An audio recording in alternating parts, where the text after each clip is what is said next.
Well, good morning, everybody, and welcome to what this would be called in the early edition of Boston Concessions. Holy crap. Oh, there's a lot that just happened over the past couple hours. And I mean, I just left you guys. It was an hour and a half. We got a good show done. And between StreamYard and also YouTube, it just sounded like absolute crap. So when I made the announcement on X, I had to make sure everything was good, make sure it was golden. Wanted to make sure the audio tested right. Everything looks great. So we'll see how everything goes.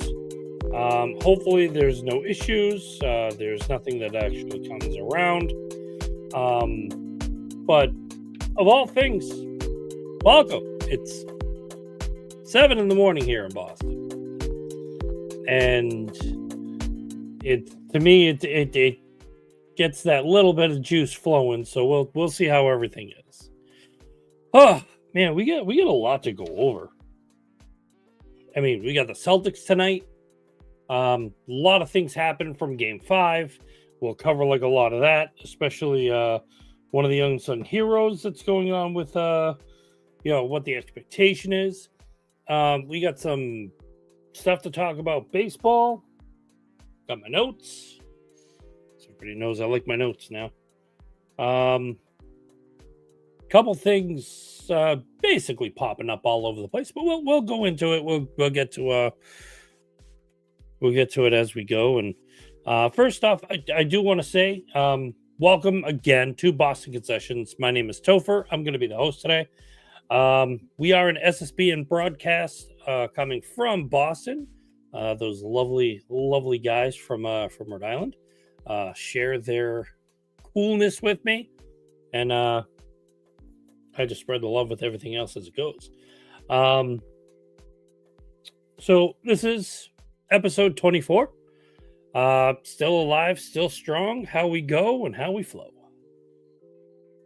Probably never do that again. That's fine. Also, one of the things I did want to give you guys a little bit of heads up about. If anybody does listen to the show, whether you're listening on Spotify, iHeartRadio, Apple Podcasts, or even Amazon Podcasts, we are on all four. Plus, also, you can go to YouTube and replay everything as you want. We do have a Gmail set up for any questions, comments, concerns, anything like that basically pops up.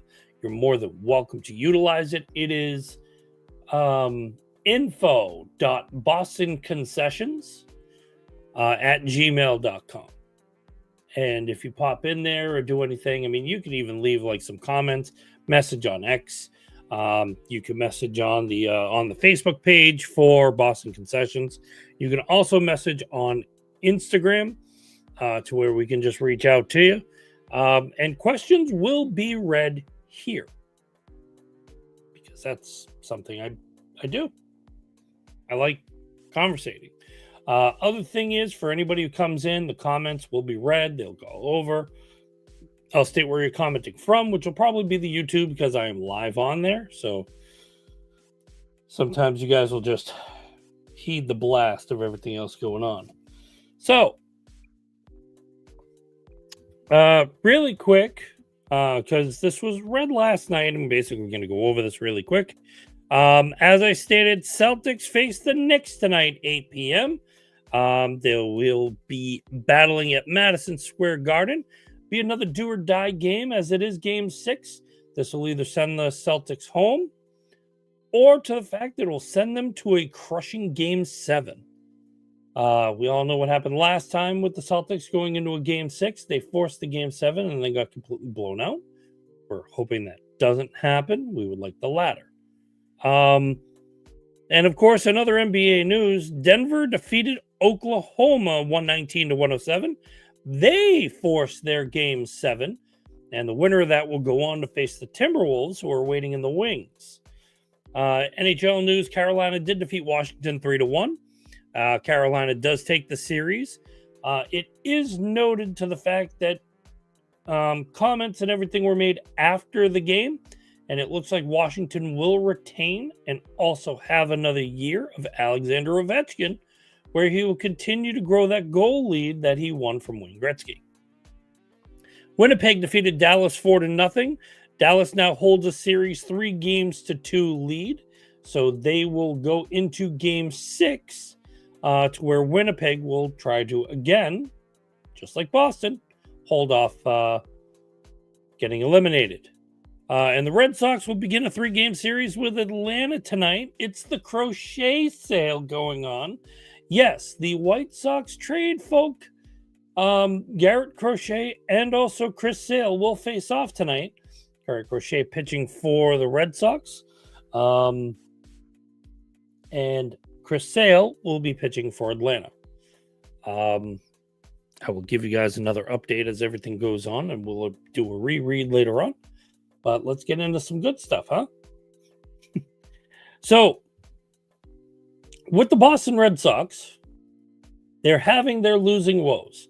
And of course, as part of Red Sox Nation, what's the biggest thing you want to talk about? Well, losing woes that the Red Sox are going through. What does that bring for anything that's going on? It brings turmoil, it brings problematics, and it brings everything into the fact of what you don't want to see. The glorious part, though, that I can state is it didn't go against a slouch team. It's not the White Sox again. Thank God it's not the Colorado Rockies. But no, it is against the American League powerhouse that has been going on, that is the Detroit Tigers.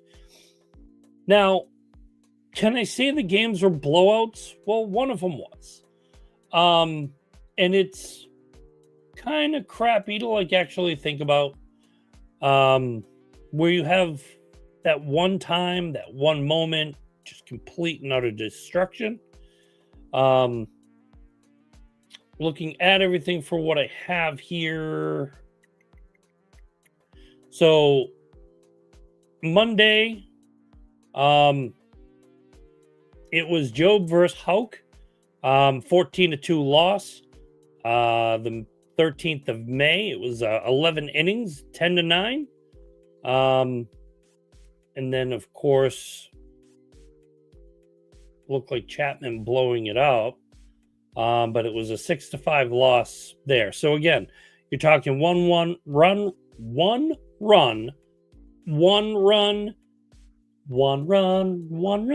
Yeah. But then, of course, a 12 run route. I'm trying to say ours multiple times. I don't even want to go there. But yes, for tonight, Fenway Park will host the Atlanta Braves. This would be an absolutely astronomical game I would want to go to. Why would I want to go to a game like this? That's easy. When you look at it, it's Chris Sale. And then it's Garrett Crochet. So you got two aces in the hole going crazy. And looking at vivid seats as they show, you got the right field box, which isn't too bad. Right field box 93. Not so much in the it's in the right field corner. $52, simple. Infield grandstands on the opposite end, which is left field, $53 as well. If you want to sit in the Coca-Cola Pavilion, $57. That's not, again, too bad. I'm always one of those guys that I like to walk up to where the Budweiser section is and just do standing room up there. It's actually pretty cool. They've got a Hornitos Cantina, which is all the way up in right field. This is freaking hilarious. Okay, infield grandstands. Notice as fantastic. Not when you're underneath there, buddy. Although I do like center field bleachers. There's something about being able to see straight down and in when you're at Fenway is just one of those astronomical joys that you can do. So, oh good God, I can't look at this. Some things when you get brought up, and all of a sudden you just see Don Sweeney's face. It's like, dude, why do you still have a job? It's true. Like, I have friends of mine that are looking for jobs because they're competent. They know what they're doing. And I'm not meaning to interrupt Red Sox talk with Bruins talk. But if you really think about it, these are people that like, hey, I'm really skilled and qualified for the job. Don Sweeney, not so much qualified. You're just a moron. Which brings us to like the Red Sox now. You're facing woes. You're facing issues. Your bullpen is not getting the job done. Your starters are basically holding their own. And then you got a couple guys off there that like are not hitting all too well. I know some of the guys, for be that as it may, for as it's going, Tristan Campbell, I know he's dealing with an injury, I guess like bruising a rib or something. So he's not been the same. I know Trevor Story was on a tear at one point. Jared Duran is batting almost a little bit sluggish. Stats, if you're really looking at it, just even the last 7 days, Jared Duran is batting .214. Rafael Devers is batting .417. That's why he was the player of the month. That's great. Bregman is batting .292. Weiler Abreu is batting .250. Tristan Campbell is under 1. We're not going to call him Jackie Bradley Jr. 2.0 yet. There's no point to it. Cedane Rafael is batting .304. Trevor Story is back to where he needs to be. He's .95, so he's under 1.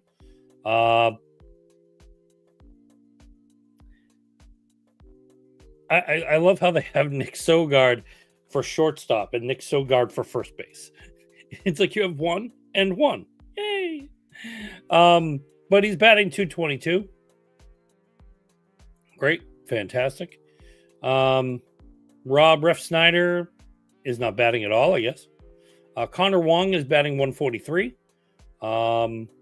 Abraham Toro, who they also label as a first baseman, is batting .222. David Hamilton is batting .400. Carlos Navarez is batting .529.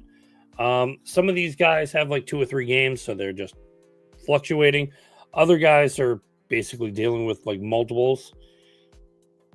The rundown on it is, can you actually do everything you're looking at and succeed with guys who over the last 7 games are batting under .100?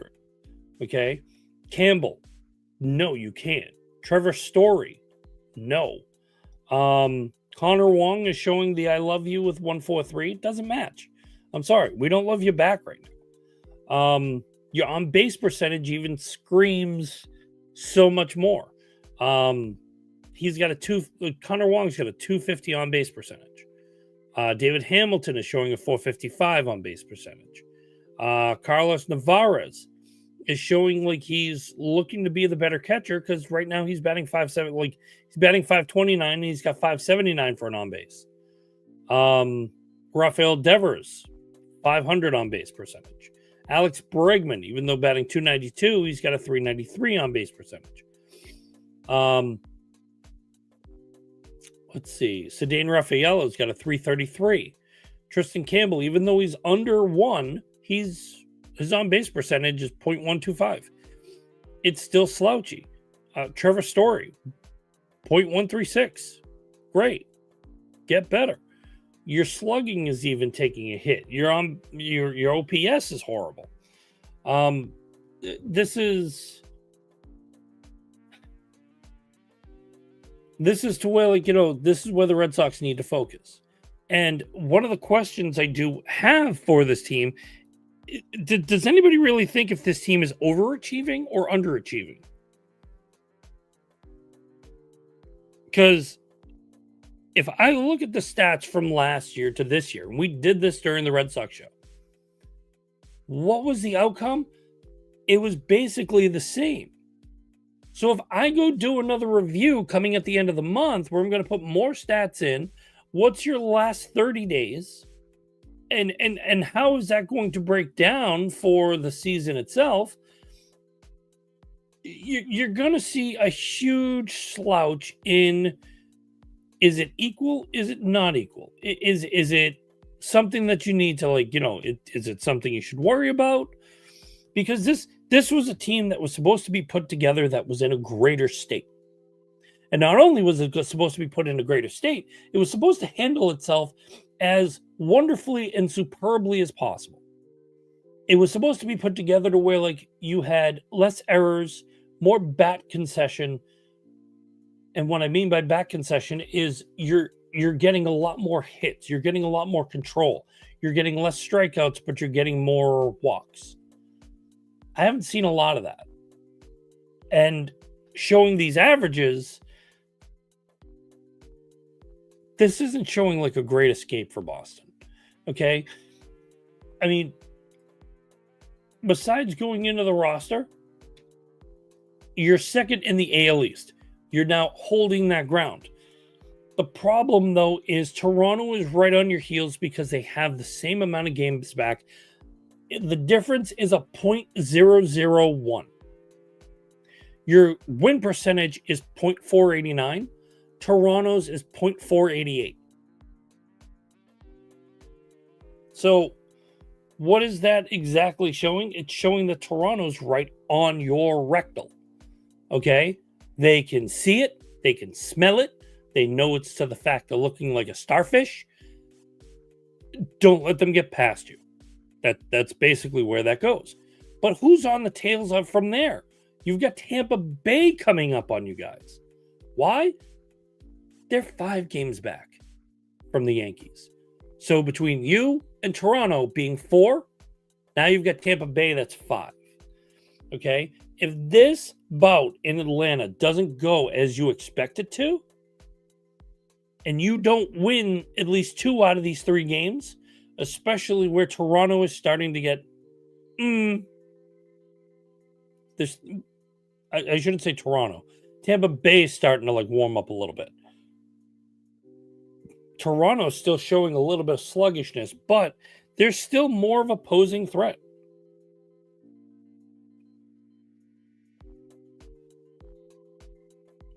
To me, it's you have to look at the differences between the Sox, between the Yankees, Toronto, Tampa, and Baltimore. Am I worried about Baltimore right now? Give me another month. And I say that because they're 9.5 games back. They just lost 3 straight. Okay, just like Boston did. But is it something that, like, Baltimore, especially with the damn good team that they actually have constructed, can they get on a hit streak and start showing their premise to start climbing up the ladder? Yes. Is that something that you'd have to really look at? Absolutely. Is that something that would concern somebody, especially someone that is in a baseball relevance? Yes. Okay? Because I'm not talking 12 games, 15 games, 18 games, to where Baltimore's a complete cellar dweller right now. Their pitching needs to get a little bit back on game. Their batting is still showing a little bit more signs of growth. But Boston is almost doing the same thing. The only difference is they're holding their ground a little bit more.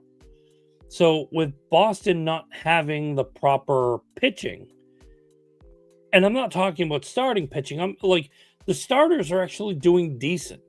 You know, Garrett Crochet holding his ground. Brian Bayo, since coming back, holding his ground. But like some of the guys are just completely off the rails. That you're letting up like 2, 3, 5 runs, and then the Red Sox are having to come back and get those runs back. So it's more the bullpen breakdown, to where if you're looking at trade deadline stuff already, yeah, you're heavily going.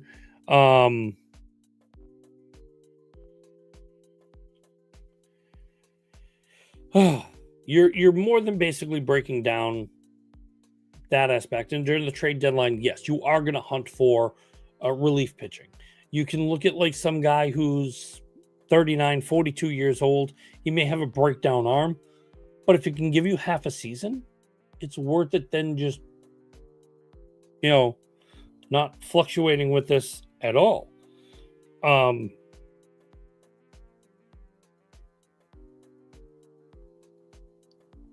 Oh, crap. Went the wrong way. But where's that show you what you're looking for in the Red Sox?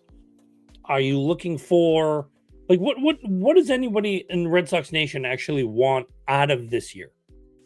Are you looking for playoffs?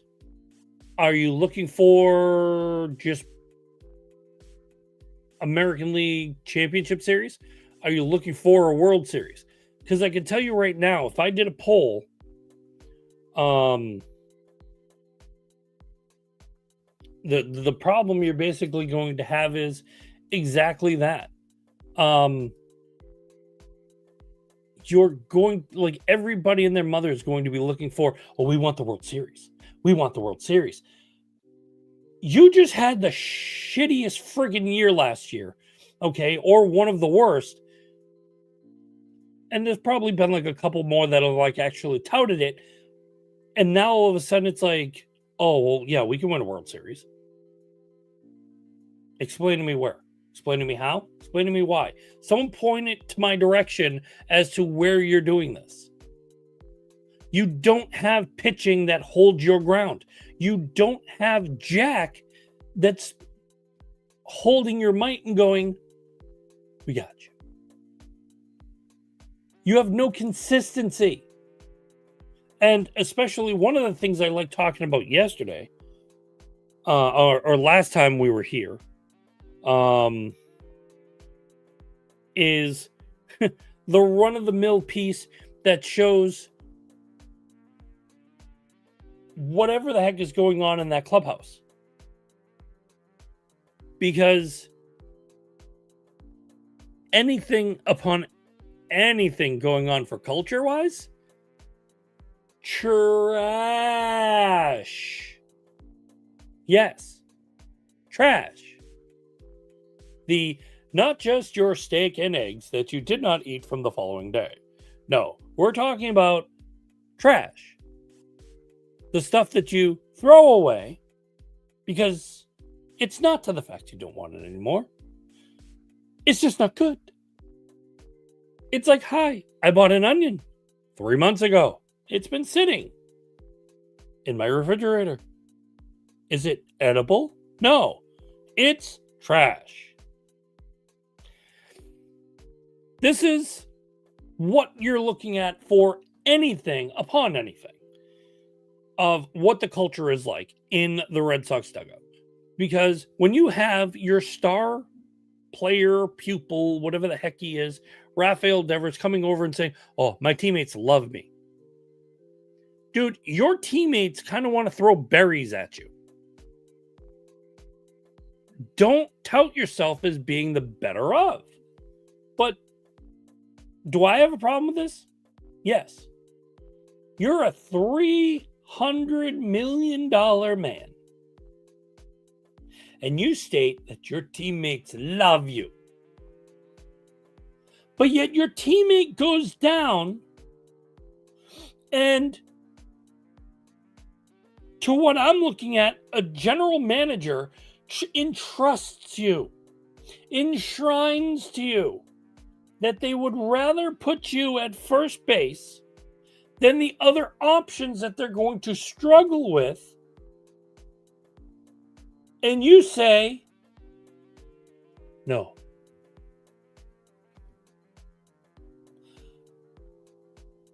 You're not winning teammate of the year there, dude. Like, If I don't play first base and I'm on the team, bench warmer, doing whatever, and Tristan Casas goes down, if the general manager came up to me and said, dude, you've got a good fielding ethic. We want somebody that can basically go out there and hold their own. All right, Casas went down. I'll do it. How hard is that? And of course, yeah, we know that Breslow didn't go there and smooch the pooch of, the babyface gremlin right now. But do you think he said anything sour? I doubt it. I doubt he literally sat there and was like, oh, yeah, well, dude, you suck. But we need a first baseman. And if that's basically how he created it and positioned it, Devers would have said something in there. But instead, he talked about how his teammates love him. And, how, oh, well, they said I'm not going to have my glove. Here's a better question that I have that still makes me laugh. Okay? Now, did anybody ever think to the fact that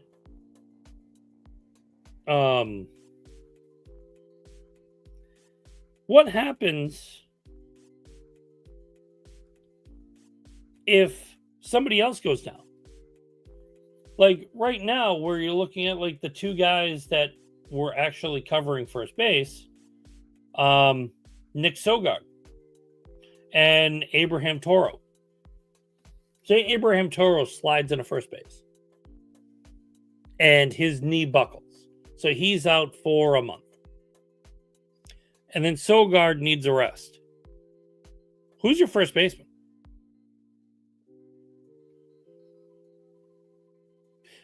Just curiosities upon anything. I mean, do you re-venture and go up to Devers and be like, listen, we've got a guy who's down for a month. We just need somebody to cover first base for a day. If he goes back and cries about it again, I really can't tell you how pissed off I would be. I mean, I'm still pissed off to the fact that he is not first off, it's a real big pisser to the fact that you are not covering your teammates' base because they went down.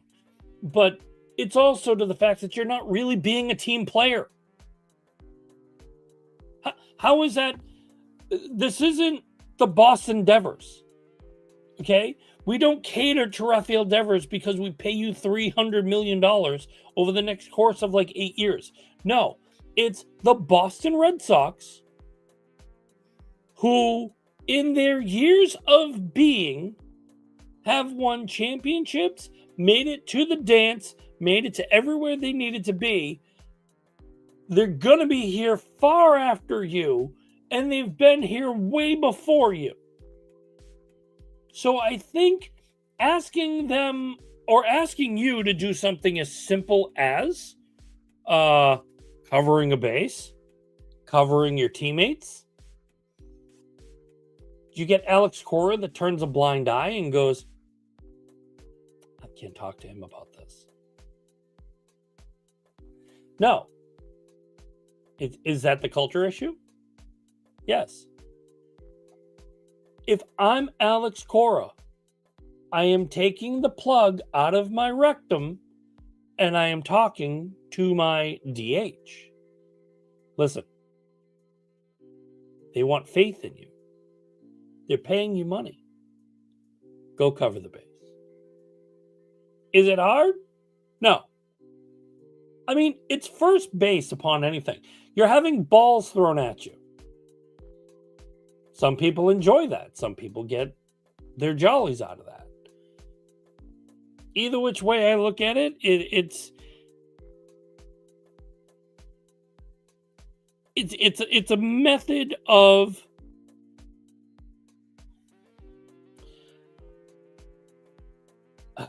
trying to think of the proper word. So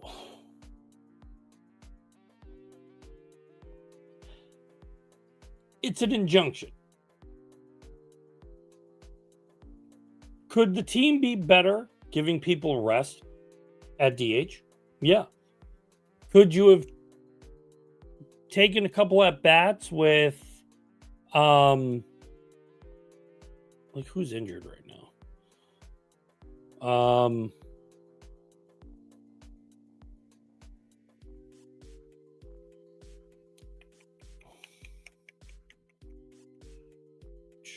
Oh, Yoshida's injured.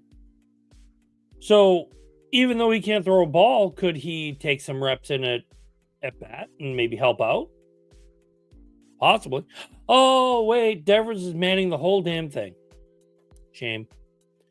You got Romy Gonzalez who's on the 10-day list as of May 14th.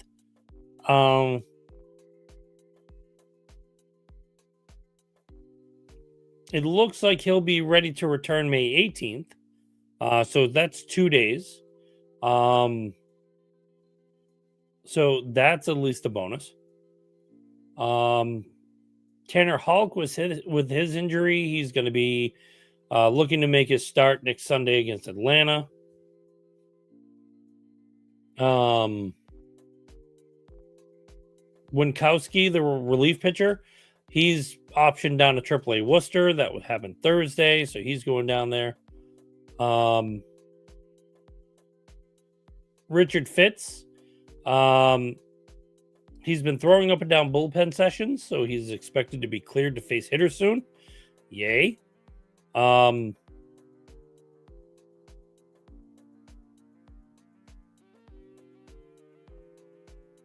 Okay, so Walker Buehler isn't even coming back with the shoulder issue.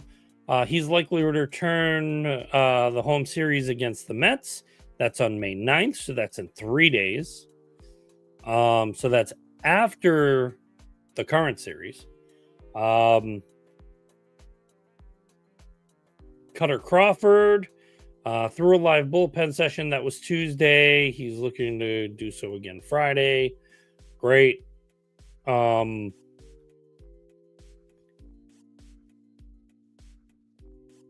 So no more update on Yoshida though.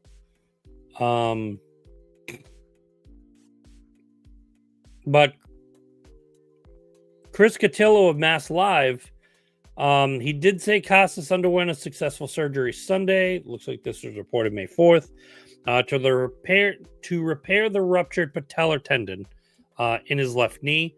So now he just needs time. He needs just some good old-fashioned resty-do. I think he should be able to get that, no problem. Now, does anybody think that the fact that Casas, even though like he went for surgery, he went and did everything, do you think Casas even talked to Rafael Devers and said, dude, what the fuck?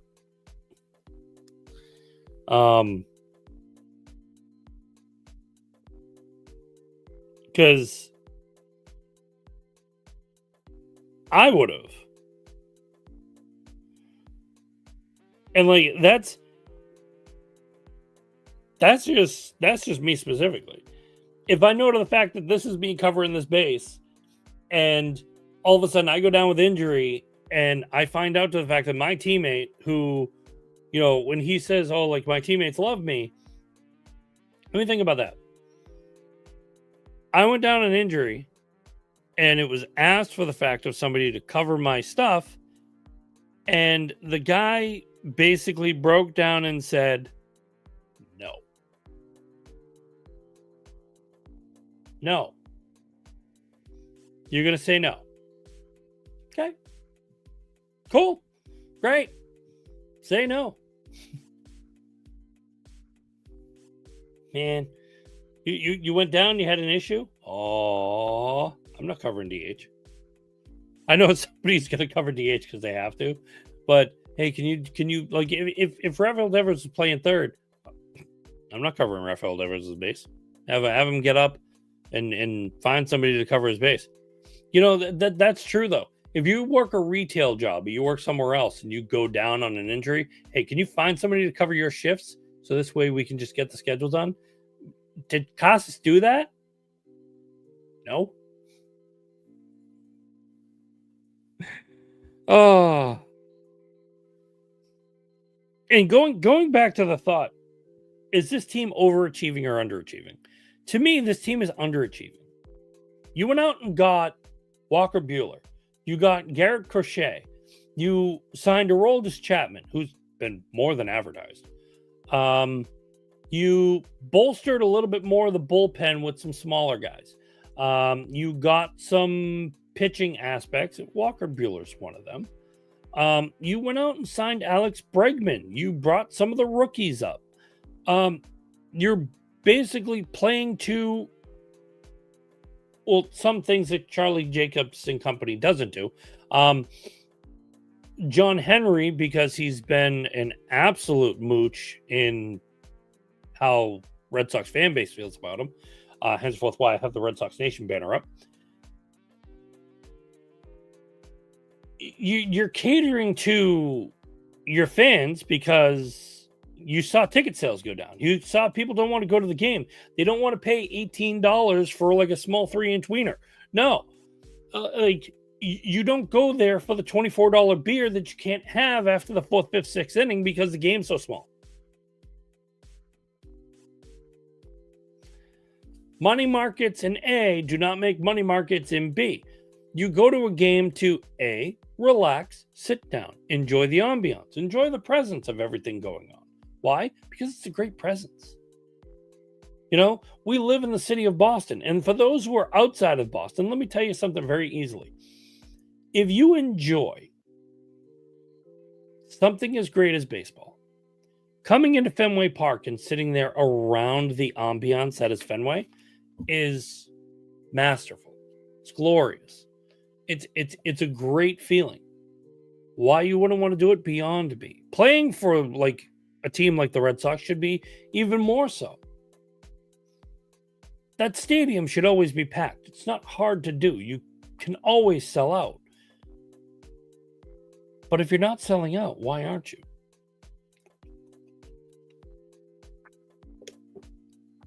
Boston is one of the travel destinations in America. Why? It's history. It's culture. There's that word again. Culture. So what does it mean? It means to the fact that you should have people in your stadium all the time. And days of the game, you should be putting something out there that basically states, hey, you're an out-of-towner? Come see a Sox game. Get the tour. Everybody's loving it. So a breaking standpoint. Got to look at it in that manner. Got to look at it in that light. Because if John Henry isn't, you're going to see somebody start digging into John Henry's pockets. It's basically, hi, I'm taking money here. I'm taking money here. Why is it? Because you're not getting fans in the stands, dude. Like, when was the last time I went to a game? Considering the fact that A, I still stand by, and I did tell Tony Maz this multiple years ago, still got the tweet, can still find it.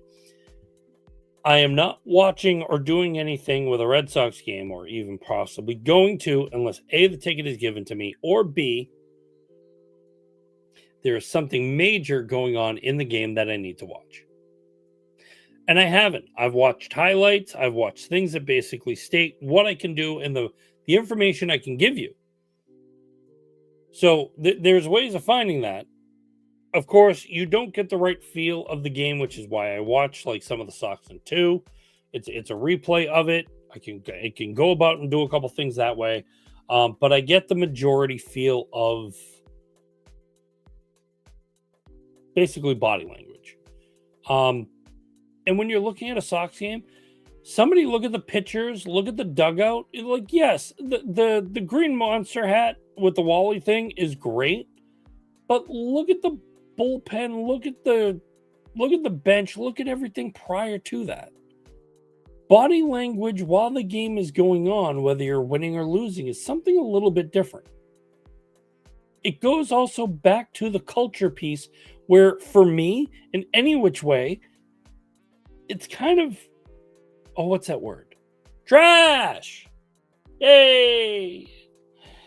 We don't like trash. I don't think I know anybody who says, like, oh man, I go to the game because I want to see trash. No. I don't know anybody who wants to go to a game and see trash. You know, I can understand if, like, hey, I paid for this ticket. I'm here to see Chris Sale. Chris Sale has an injury. Can't do nothing or anything to it. Great. Cool. Chris Sale's down.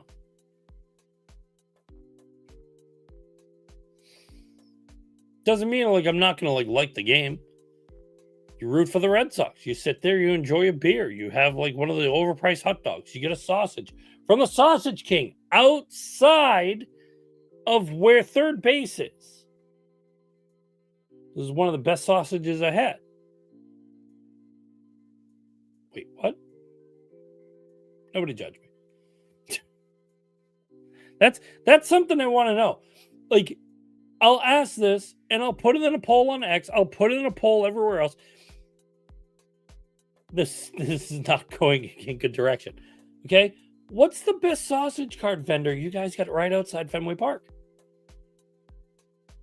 There's got to be a few of them. I've always gone to the Sausage King because he's been one of the better ones. Okay? And I know this is going to sound completely and utterly horrible again. He's got the better meats. Or maybe he just does the seasoning of the grill differently. Or maybe, like, he just warms you up a little bit and, like, you know, gets you ready and rowdy before you actually buy. I don't know. I've always gone there. I've always gotten a better, like, sausage, and it's always been, like, a greater time. Maybe the length is what it is. I'm paying more for length than I am anything else. And, like, maybe it's just a softer bun. I think he uses Panadossi, so I'm even better with it. Maybe he uses Dom's sausage, which is, you know, even better for the length. Don't know. Couldn't tell you. I just know it's a better, like, it's a better sausage. I'm not sure if that was food talk or sex talk.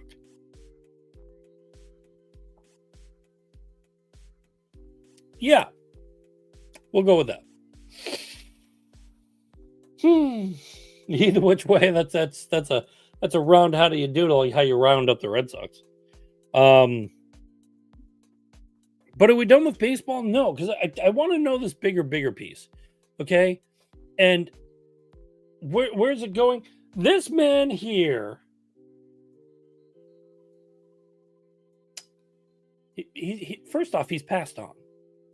Okay, he died last year, and certain people mourned him. A lot of people basically stated their piece, made it like, you know, hey, listen, he's a great dude, just better teammate, better quality of, like, a lot of things. And who actually said he was a better teammate was Terry Francona.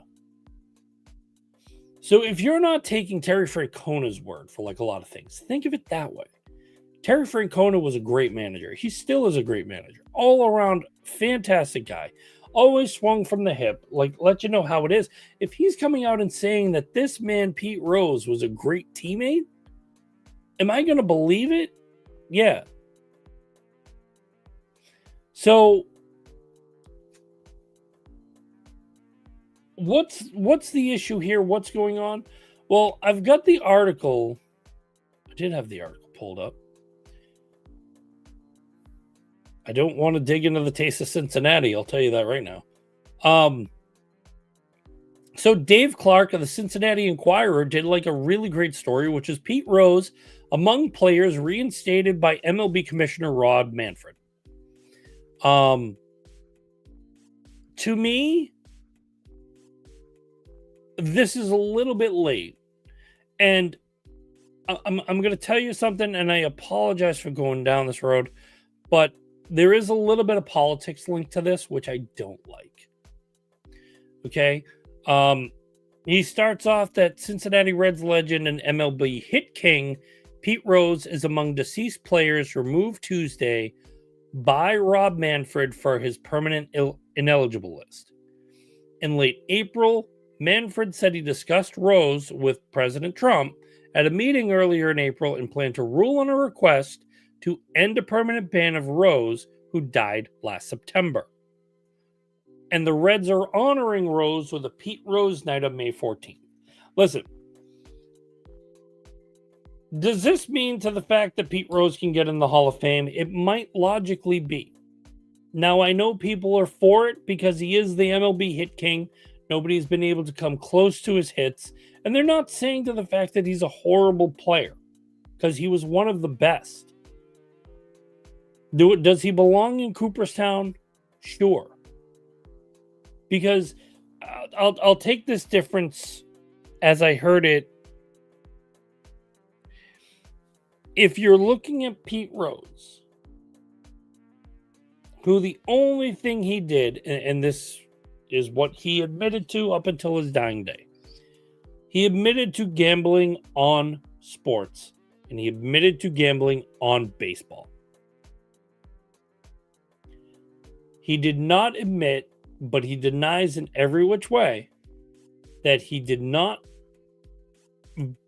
bet on his team, nor did he bet on games he was playing in. And his reasoning for it, which goes back to Terry Francona's comment, if you really think about it, it wasn't right for his team. It wouldn't have been a better look for his teammates. Can I fault him for that? No. There was no proof to the fact he even did a bet against the Reds. It wasn't to the fact that he lost every game. It wasn't to the fact that he won every game. There was certain aspects and trials and tribulations that you're basically going to go over. So where's the key factor that you're showing me that this man basically bet on a Reds game? And with betting becoming livelier and housed in everything that you're basically seeing nowadays, can I see maybe a year ban, 5-year ban? But to take somebody that had so much influence and so much control and change of the game and ban them because did he do something wrong? Yeah, he bet on the sport. And I understand he didn't bet on his team. He still bet on other games. Okay. Was there something that states you can't bet on baseball? Was it just something to the fact that, like, back then it was, oh, hey, man, like, you know, and I know it was frowned upon, but did they come up with consequences if you were betting on your baseball? Were you, does it come with a life ban? Does it come with catering to certain things? Listen, if he wasn't the home run king, would anybody even care? No. Look at Shoeless Joe Jackson. He was part of this conspiracy with the White Sox back in 1918. He's on that list. He's eligible now. The whole friggin' White Sox team is. Now, can you go through each one and basically state to the fact that, like, you should be in the Hall of Fame? Yeah. Because a lot of them aren't. Okay? But nobody did what Pete Rose did. Pete Rose was a pioneer. He was just that great hitter. I'm not taking away from somebody from Cooperstown for that. Because here's the difference between Pete Rose, who, and we'll state to the fact that it's true, he didn't bet on Cincinnati games. Pete Rose bet on baseball. That's all he did. He made a bet. He put cash in hand, moved it to somebody else, and said, I would like to double my money if to the fact that this team wins. And he went and did it.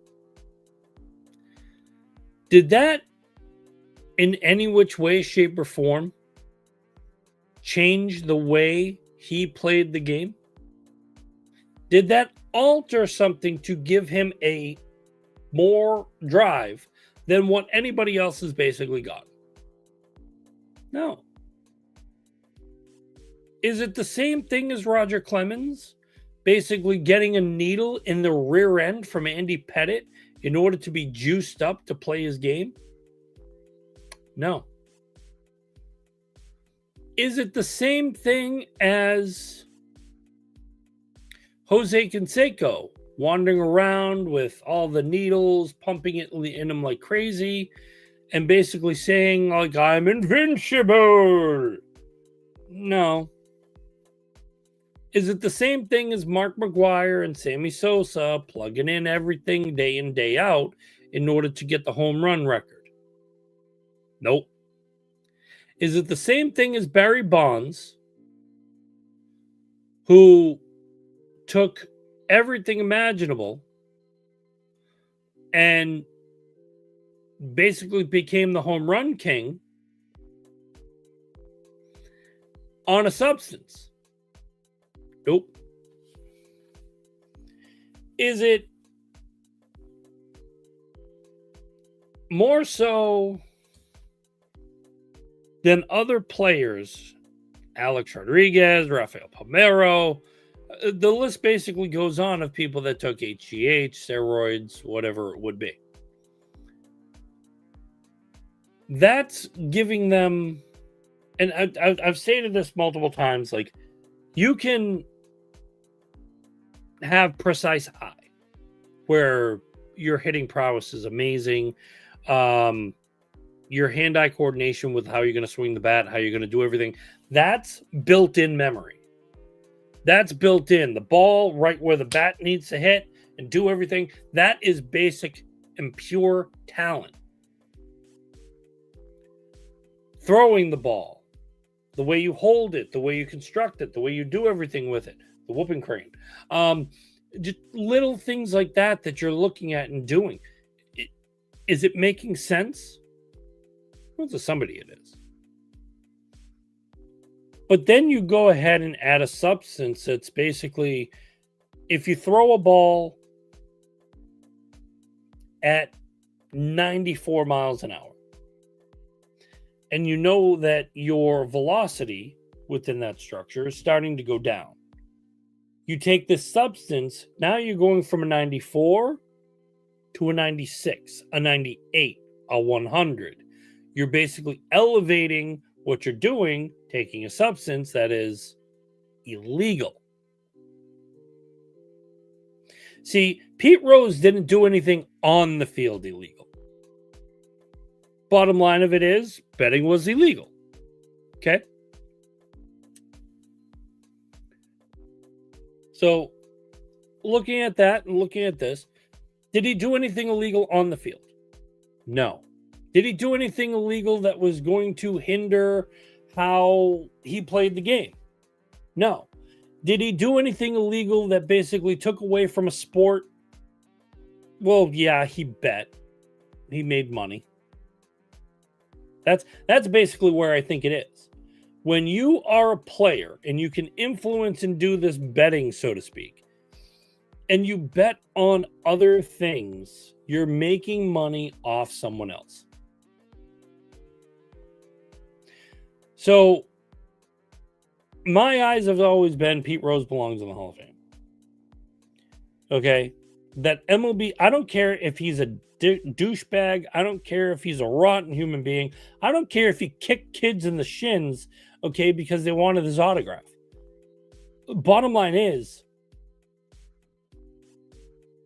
the top guy with hits is not in the Hall of Fame.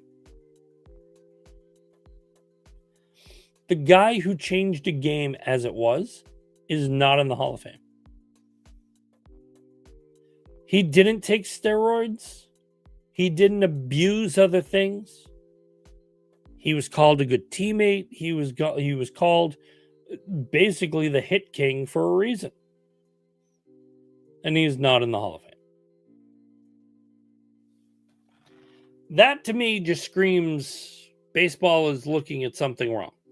Because there are people that are sitting there, oh, well, you know, Mark McGwire deserves to be in the Hall of Fame. Mark McGwire did great for baseball, but he used a substance in order to do it. Sammy Sosa did the same damn thing, and he peed on his hands.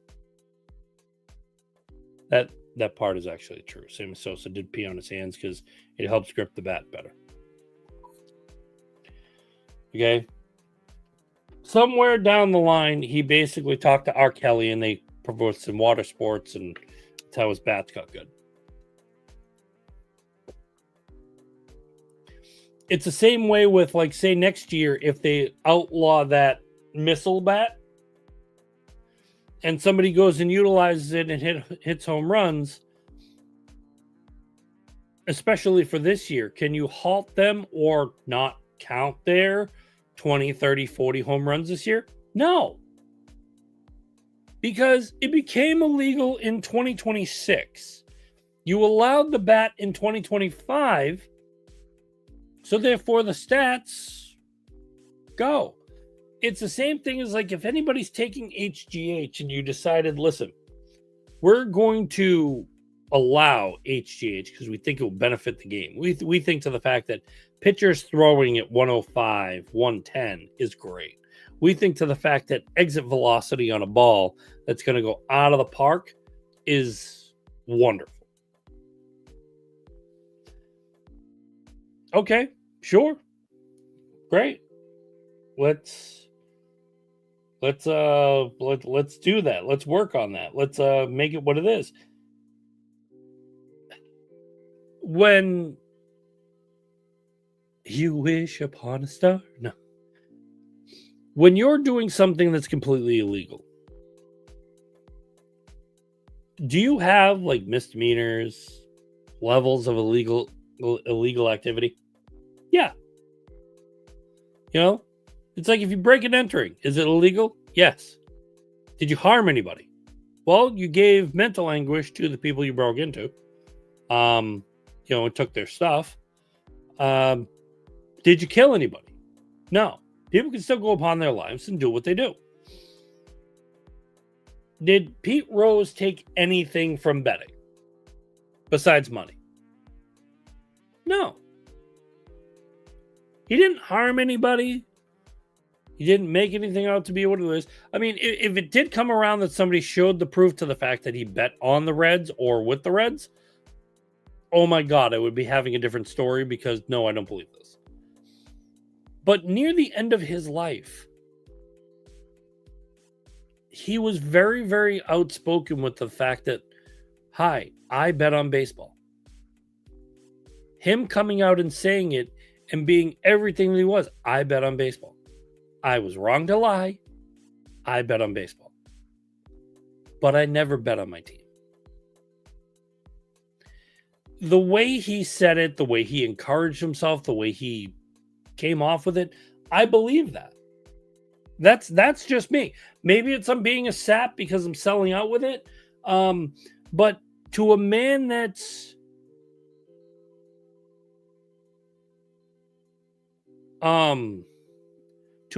basically coming upon his twilight years.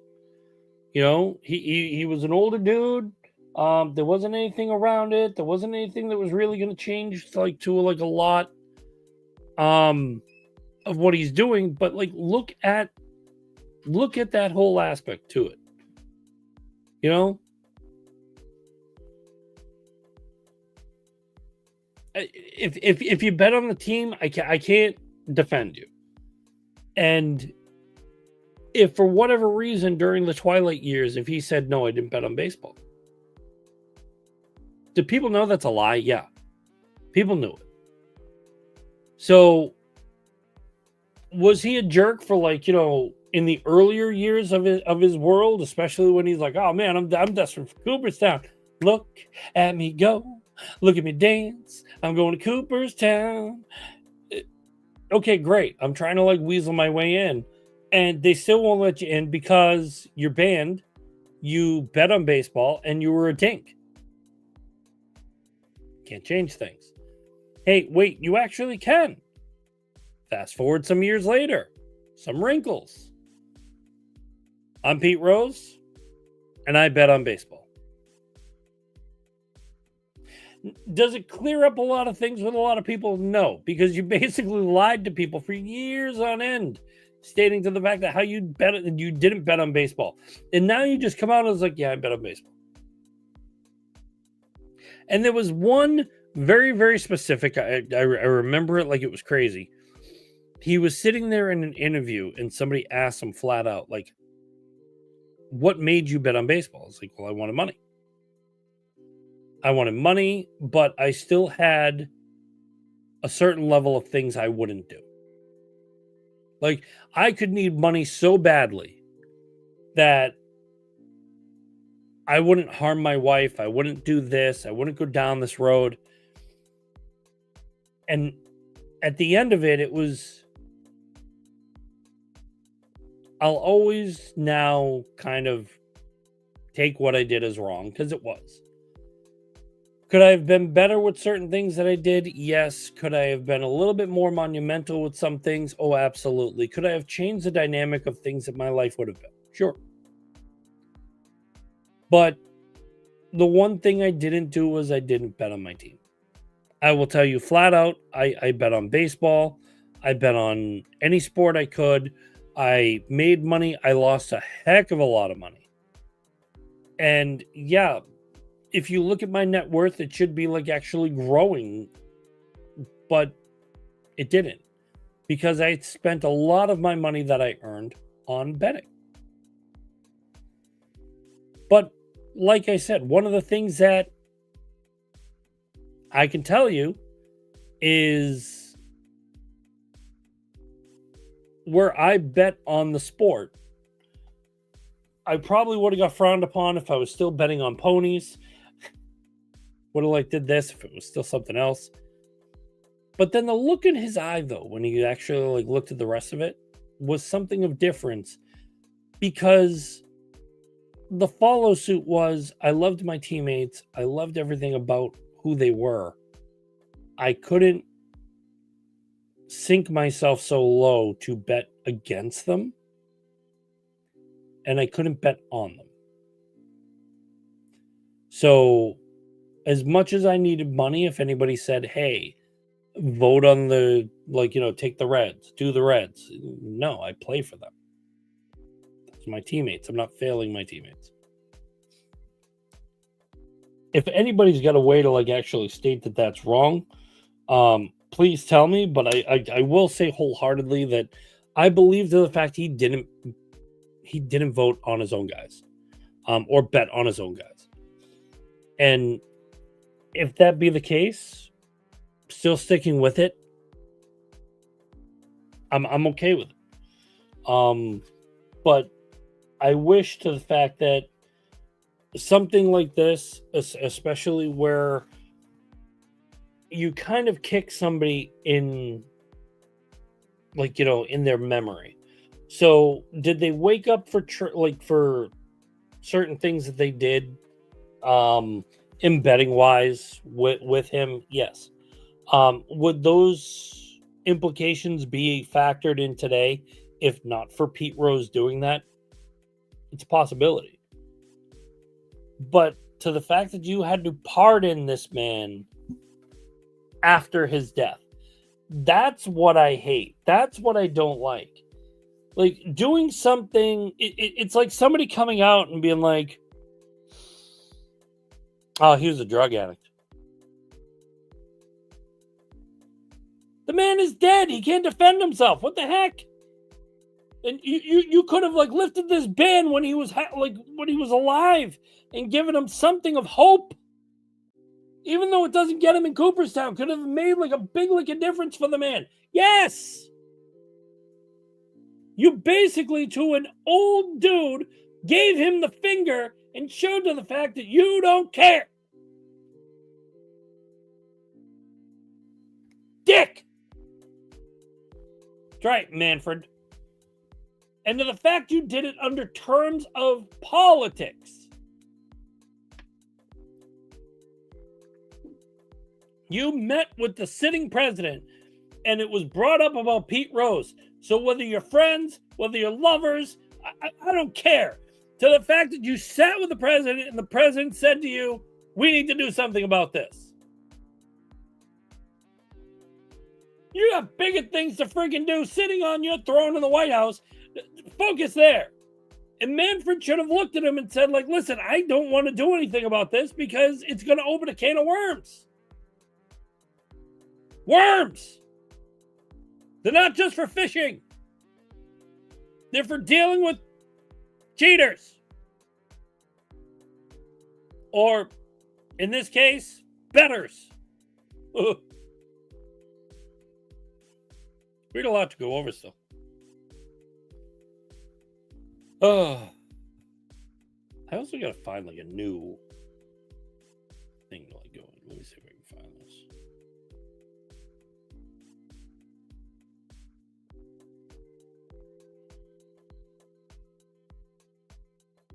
Oh, I can add music. That's cool.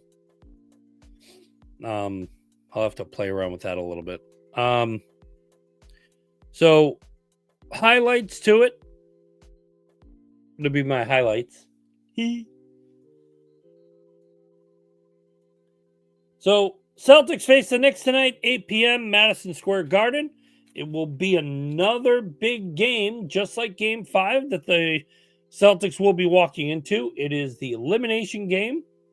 It'll be live at Madison Square Garden, 8 p.m. Hoping to the fact that the Celtics can do their magic as they did within the last game. Denver did defeat OK City 119-108. OK City. Oklahoma City, how's that? OK City. They are in OK City. But Denver did defeat them 119-107. That will bring a Game 7 to Oklahoma. Can Jokic do it again? That's going to be a big, big question. NHL news. Carolina defeats Washington 3-1. Carolina wins the series 4-1. Washington, on the fact of if Alexander Ovechkin was returning, it is stated he will be back next year. Winnipeg also defeated Dallas 4-0 as Dallas leads the series 3-2. Winnipeg is holding on, just like the Celtics. So it's a very, very big deal over in the NHL. Major League Baseball, the Red Sox to begin a 3-game series with Atlanta. It is what I'm calling the Crochet Sale, as Garrett Crochet will take on Cy Young winner Chris Sale. We're not brought to you by anybody, by the way, but I can tell you, if you're ever in the Reading area, please go actually check out Pizza World. One of my favorite places to actually grab a pie, grab some food, grab some really, really goodness, and enjoy everything that is going on. So we'll bring you back to some good stuff just about right now. Hey. And as far as it goes, I know this is a little off the beaten path before I get to the Celtics takes and everything like that. I'm going to show you some stuff from Stephen A. Smith. It's going to make you laugh. He's not just always ass. You know that man's a bottom feeder. That's how he rolls. Two things within the world of wrestling entertainment. Can be very specific with that. Jim Ross, WWE legend on the mic, as well as if you were a fan of the Attitude Era, he was the commentator with Jerry the King Lawler. Jim Ross has announced the fact that he will start his battle with cancer. It was stated on X from him himself that he was diagnosed with colon cancer. The alumni of the WWE will face and go after the cancer battle later next week, to where we wish Jim Ross a speedy recovery and also a cancer-free diagnosis. Jim Ross been through a lot of things. He's got Bell palsy. He's had a couple other medical conditions that he's basically dealt with over the years. It has limited him to where he parted ways with the WWE. He's been on AEW for when he can muster, but either which way, if you're one of those people that watched the WWE for many years, it's something about Jim Ross that just screams a better part of like goodness that happens. And the other aspect that's really sad, WWECW legend Sabu passed away at 60, 1 week after, and yes, this is true, it's 1 week after his quote-unquote final match. I'm not meaning to be funny here, but they weren't kidding. You always thought Ric Flair would basically drop in the ring. And Sabu, basically, he was on an independent circuit. He said, I'm doing one more. Called it. Went through. Sabu was one of the instrumental pieces of ECW. He brought high flying to hardcore. Basically, if you were a kid and you watched the Monday Night Wars between WCW and WWE, you'll also know to the fact that like Paul Heyman's faction ECW was one of the most monumental things to watch, between the hardcore matches, the hardcore women that were involved, and other things that basically went along with. Sabu was one of those inspirational leaders when ECW finally merged with the WWE. Where did Sabu go? Basically brought it right there to the WWE. For how many times I've watched a Sabu match, it doesn't have to be bloody, it doesn't have to be crazy, but it is an entertaining moment. Great things. To this, it's part of me. So seeing Jim Ross and also Sabu go through a monumental piece, one at a life of 60, to another one who's going through another medical aspect, it kind of blows. But it also shows to the fact like, man, I'm old. Wasn't meant to be funny. I literally just saw my face after I said, man, I'm old. And I'm like, oh man, I really am. But prayers go out to Sabu's family, wife and otherwise. And also to Jim Ross. So, this is turning out to be hilarious. Celtics, Knicks. It's coming to fruition to the fact that, like, maybe I should call this stuff. Because I did say the Celtics would win the series. I did also state to the fact that the Celtics had a little bit more vigor in the tank. They had more to, like, actually float with, go on about. They had a very special grind that was basically going to be there. And now it's something completely different. And I'm not talking about Monty Python. I'm talking about the Celtics. You have Kristaps Porzingis that has basically been nowhere to be found. He's got spurts here or there. He's got moments to where, like, he's got to sit down. He's basically been battling some unknown weird virus that's been kicking his rear end. News reports now coming out to the fact that, especially Missoula saying it, that he couldn't breathe while on the bench. First off, if you can't breathe while you're sitting on the bench, why? Why are you on the bench? And no medical people are actually, like, going into you. Here's a better question. You got an inhaler?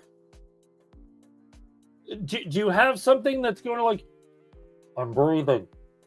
I'm taking in the air that is getting pumped into my lungs right now. They cut to him and he's sitting there like, Like, I love Porzingis. I really do. But something doesn't add up. If you can't breathe, get a breathing apparatus. If you can't hold something down, well, Alka-Seltzer, Pepto-Bismol, everything else. Get the fuck in there and like. It's just funny how you can do everything you're doing and feel sleight of hand with Orlando. And what did you say? You were looking forward to the Knicks. You know, are you pulling a Kyrie?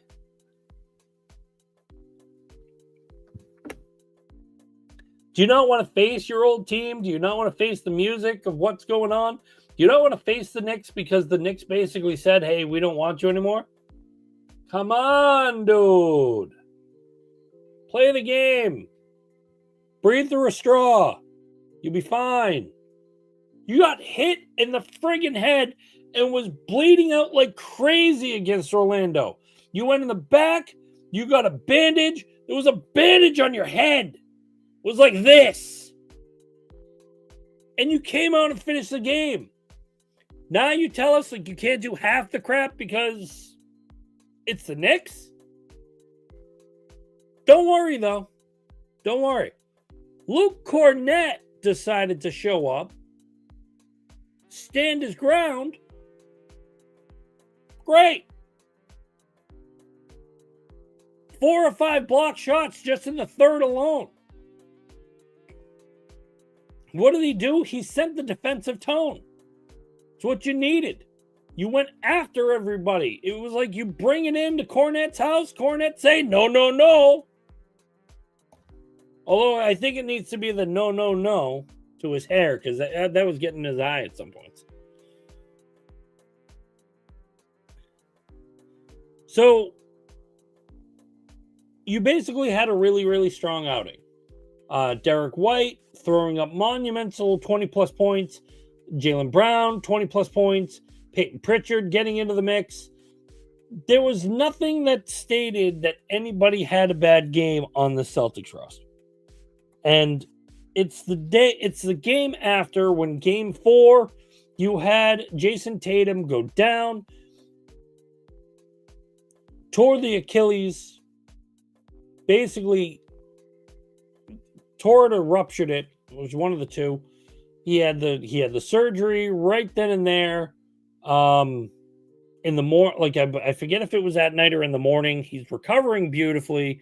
He was rooting for the Celtics. He let the team know to the fact like, hey, we're doing good. So what's the deal? Because when I look at this, should you have already been done with the Knicks? Yeah. You let them win the first 2. And then you went on a weird piece. You went into Madison Square Garden and you won game 3. But then you went right down against them. It was kind of like a kick in the pants. Now to the fact that you're back, you're going in. It's time. Here's game 6. But I will say, looking at game 5, it was actually decent. Jaylen Brown, 26. Derek White leading the way, 34 points. Drew Holiday, 14. Kristaps Porzingis, 1 point. Al Horford, 12 points. Luke Cornett, 10 points. 7 blocks, 9 rebounds.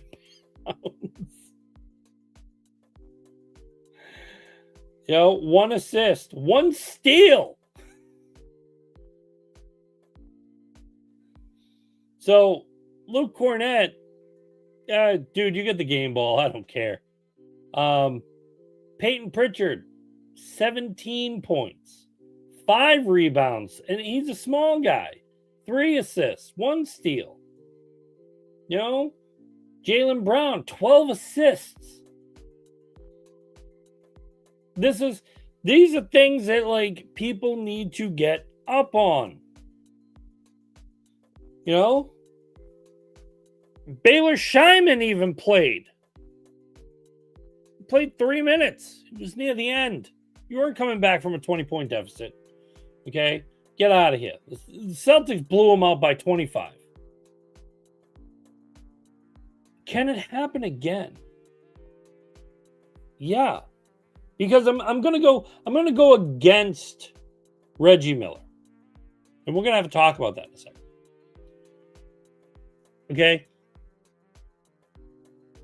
When you go against something like that, okay, Jalen Brunson, you held him to 22 points. Josh Hart, you held to 24. Karl Anthony Towns had under 20. You're like, what was after that? Miles McBride with 11? You don't win a game with that. Mitchell Robinson had 8. I think some of it was even at the free throw line.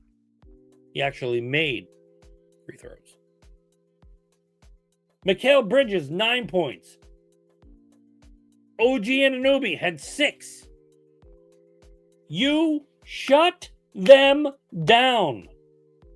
The beauty part is sitting there watching Jalen Brunson go to the back or go to the bench in the fourth because he fouled out. I love that. Why do I love that? Why does that give me a little bit more feeling to a lot of things? Because when you're sitting there watching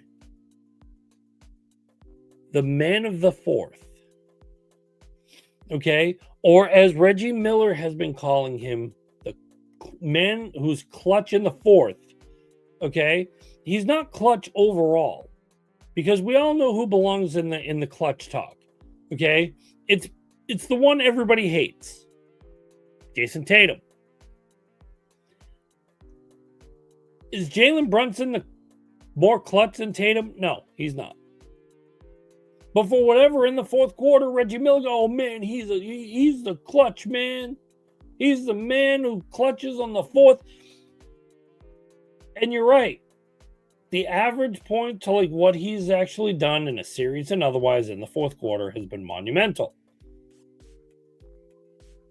But when you start the half and all of a sudden you're getting a little bit more driving on Brunson, getting everything like where he is, drawing the fouls, you kind of take him out of the game.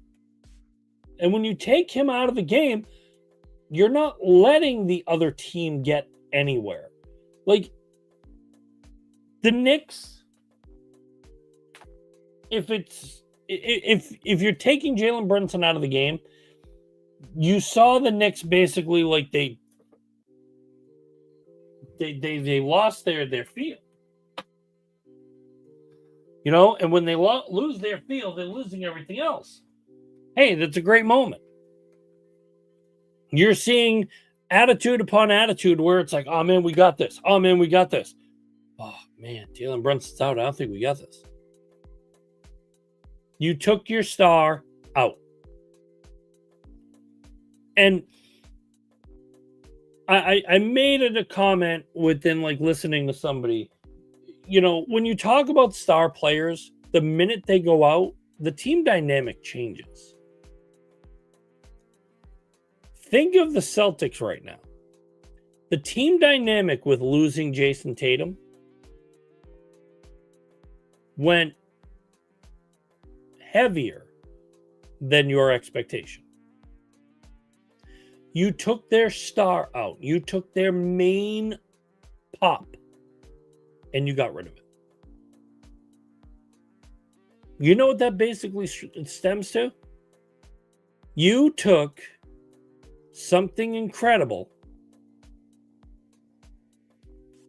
and you thought it was going to go away and you were going to have this whole moment of, here we go. You didn't. You wiped it. But now the dynamic of the Celtics is not Jason Tatum. The dynamic of the Celtics is Jason Tatum, Jaylen Brown, Drew Holiday, Derek White, Al Horford, Kristaps Porzingis, Peyton Pritchard, Luke Cornett, Sam Hauser. Do you see where I'm going with this? Because the one aspect that you can say is when one goes down, somebody steps forward. Jaylen Brown acting like a general out there. Derek White not saying no and basically putting his staple on everything that you need. Luke Cornett coming out of nowhere and being that man. And it's moments like this that are the reason why I'm bringing up the Stephen A. Smith thing, and I'll tell you why in a moment. Okay? But when you have a game 5 like you did, and now you're forcing game 6, as much as I love Stephen A. I do. I love Stephen A. Smith. But when you have it's time to something as monumental as what he is giving you, the caption up top says it all. There can be no game 7. Stephen A. Smith is a hardcore Knicks fan. And the reason why I respect him is because he's one of the few people that love the Knicks. Okay? You got Stephen A. Smith and Spike Lee, die-hards. Okay? You cannot state to the fact because they will talk smack and show love in the same swing. And the one reason why I love Stephen A. Smith is because when that man talks about the Knicks, he knows at times they're garbage. He knows how great the team is. When they win, shows love. When they lose, shows the love. But has a strong hatred for, dude, what are you doing? This man took everything he was doing and went into it. So, here it is here. It's time to show up. Tomorrow night, this is what it has to be. New York got to stand up. We going to be there. Yeah. We going to show up. We going to show up. Look at me, Alan. We going to show up. Right at You understand what I'm saying? I'm just saying. But you enthuse. Eminem, Yes. that smile, that swag, give it to a girl. This is what we need. This is it. There cannot be a game 7 in Boston. They got to close it.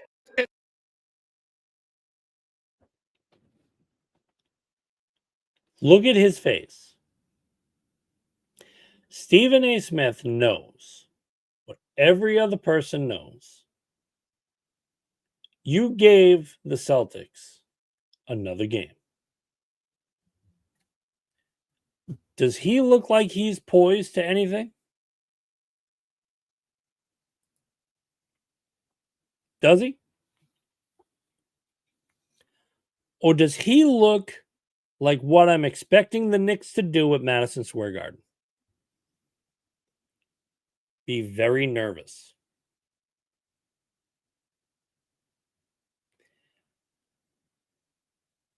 There is so much pressure on the Knicks right now. So much pressure. The pressure has basically left Boston. Okay? There is no more pressure. There's no more downtrodden piece to where, like, you can sit there and state in any which way, shape, or form, hey, I've got this going on. I've got this going on. This is going to affect me. This is going to be the dance right now. Nope. This is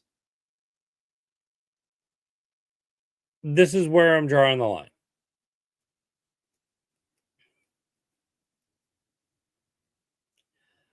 I, in any which way, will tell you flat out.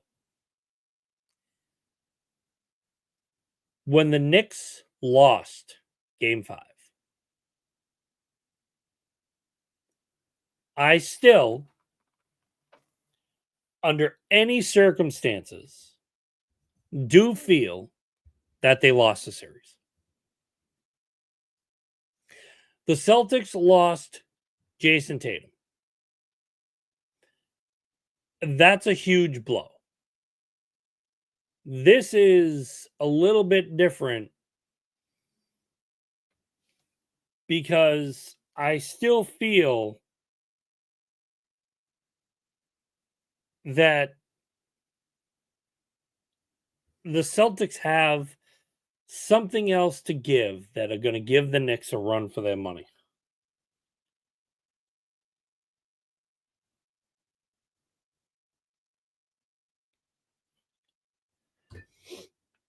My money is, if I had to be a betting man, I'm going with the Celtics. And I can't be one of those guys that goes hand in hand. Anything else, I have to stop myself and I have to look at control because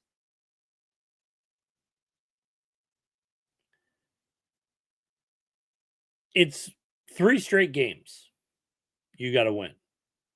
One of the 3 is already done. Your second one is tonight.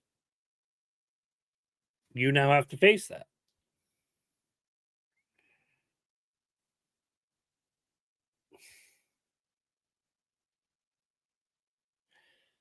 What's that going to change if you get this win? It means if you get this win, you now have to go back into a game 7 where, to me, you make it 0-0.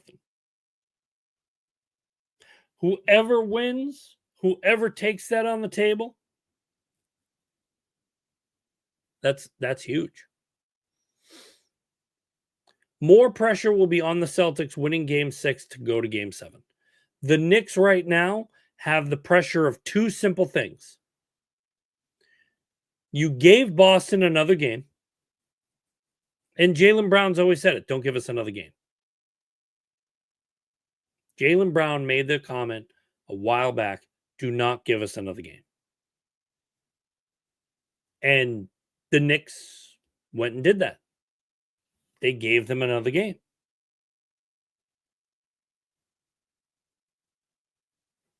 What's going to transpire out of it? I'll tell you right now. If the Celtics do win game 6, you now force a game 7 that turns the Knicks into choke artists. What can I compare this to, though? Wait a minute. I remember. Red Sox, Yankees. Being down, being out, and still grinding how to go forward. It's a glorious thing.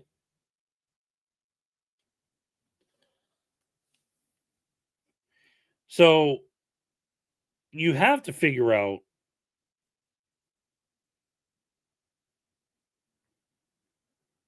what's the difference that's going to make anything go. The Celtics need the win. They need to get up and go. The Knicks need the win because they need to end the series. If I'm the Knicks, I'm looking. Now I'll show this again. I am looking like Stephen A. Smith. I am nervous. I am uncomfortable. I am yelling, screaming, stating, and going on a TV show that I am not a part of that's on ESPN. And I am basically stating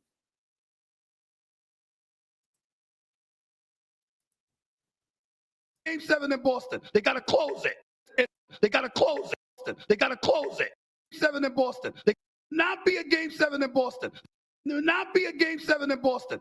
There not be a Game 7 in Boston. They got to not be a Game 7 in Boston. They got to close it. It's time to show up. that is panic to me. That is full-blown panic. If you are the Knicks, that is full-blown panic. There are Knicks fans that I remember that came out to everything, and the one thing they stated was that the Celtics are going to lose in 4 games. This is your reigning defending world champs, Boston Celtics.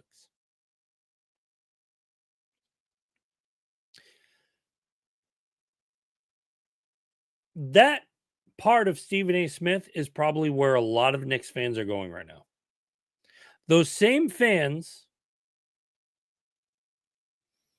and it's on both sides of the spectrum, so trust me, I'm getting to the other side of it, okay? But that side of Stephen A. Smith, where he's panic mode, is a lot of Knicks fans. Hey, what did I see after Game 4, though? Hold on. I can go back to a couple of my threads and look at a lot of my people I know. I can go back to like a lot of pieces that like I've basically looked at. And the one thing I can sit there and every single moment that I'm looking at them go, hey, what did you say after Game 4? Oh, I'm done with this team. Oh, looks like the Celtics are done. Yeah, I'm done watching them. You know, I give up on the Celtics. They're just blowing this lead. I'm done with the Celtics. This is ridiculous. I'm not watching the Celtics after this. They just basically lost the series. The Boston Red Sox have come back from elimination games. The Boston Bruins, they did it against Toronto. They've come back in elimination games.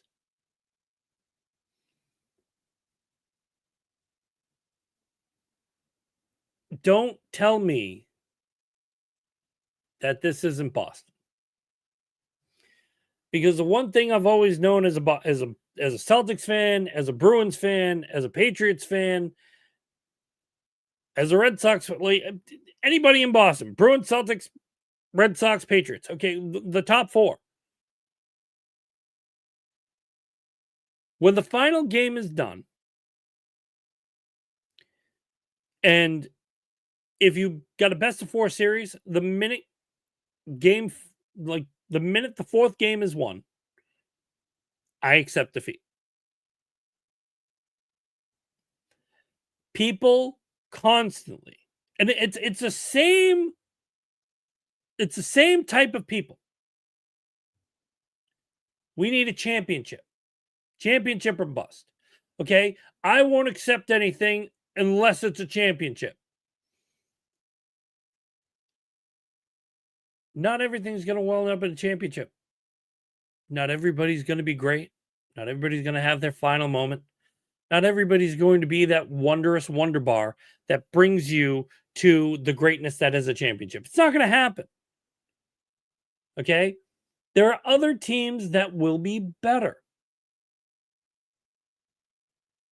Did I think the Knicks were better than the Celtics? No. I said they had grit. I said they had determination. I said they were a tough team. They definitely showed themselves over the year. But again, playoffs are different than the regular season. The regular season gets you into the playoffs. That's all it does. After that, certain teams click on a different cylinder. Some click on 5 cylinders. Some just shut the hell down on their cylinders. Looking at you, Cleveland. Like, there's a lot that you look at, and it shows. It shows. When you kick it downward, this is what happens. This is the moment that everything goes awry. And now you basically had 2 games that you took in Boston. You lost the one at home. And then you came back to Boston and you won again. I mean, I'm sorry. You stayed at Madison Square Garden for your second game and you won. You put us in a corner. Any animal that is in a corner is going to fight for its life. The Celtics are going to do exactly that. When the final buzzer tonight goes 0, if the Celtics have lost, all right, they've been defeated. Who am I to say anything? I can only say to the fact that losing Tatum and everything else goes with a price, and you paid it. But if you win, you show support more. You could show some wondering support when they lose. Hey, tough battle. Look at all the points. They just either wanted it more, or to the fact that they just had the drive in order to get the job done. You can say it. You can say it properly. You can say it every which way. But are you saying something to where one of the guys is playing Fortnite and staying up all ends of the night and then blowing a large lead because his ERA is up to 5? No. And I'm not talking about David Price for whatever reason. Why the hell would I do that? No. The Celtics have their moment. And I think losing someone like Jason Tatum is going to elevate them more. Because, and I love this about my friend Joe. He brings up the perfect point all the time. And right now, the Celtics are 10-2 with a winning record without Jason Tatum. That could bring the number up to 11-2 tonight. And the point I make to where the fair weather fans that basically have called this series over, okay, either A, they've never met a fat lady, because when she sings, it's over. You've never met anything that basically goes on a drive and actually states to the fact of everything that happens, because the fact that you said on game 4 you don't want to watch the series anymore, and you basically ruled the Celtics are done. And I won't be surprised if you actually watched game 5 and said, oh yeah, well, they won't win the following game, or you changed your tune and said, well, maybe they're still in it. Stick with your team. Your team is doing great either which way. They're on the court, they're in the finals. Think of how many teams have already gone home. We sent one team home, Orlando. The Heat went home the first round. Some of them, if you even look at the bracket, hold on. The Rockets. They're exactly where the Celtics should be, and the Rockets were trash. Okay? Just the way they were playing the Warriors was horrible. And can you say to the fact that they wore down the Warriors? Yeah, because the Timberwolves basically took care of them in 5. The Cavaliers being the top tier right now, like winning 4-0 against the Heat, basically went in prone to injuries, prone to everything else, and the number one team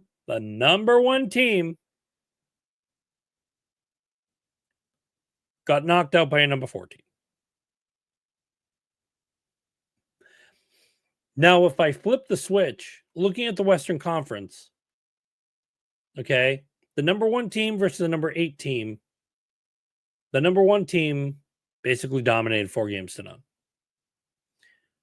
Cleveland played the Heat, number one team, number 8 team, 4-0.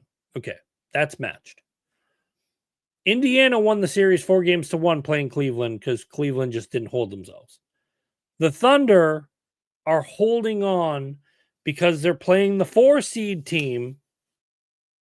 And yeah, it's the 1 versus the 4 and the 1 versus the 4. Holy crap. Who would have thought that? But then the 3 and the 2 team on the Western Conference gets blown out the first round. First off, Luka and LeBron, well, your flopping days are over this year. See you later. Bye.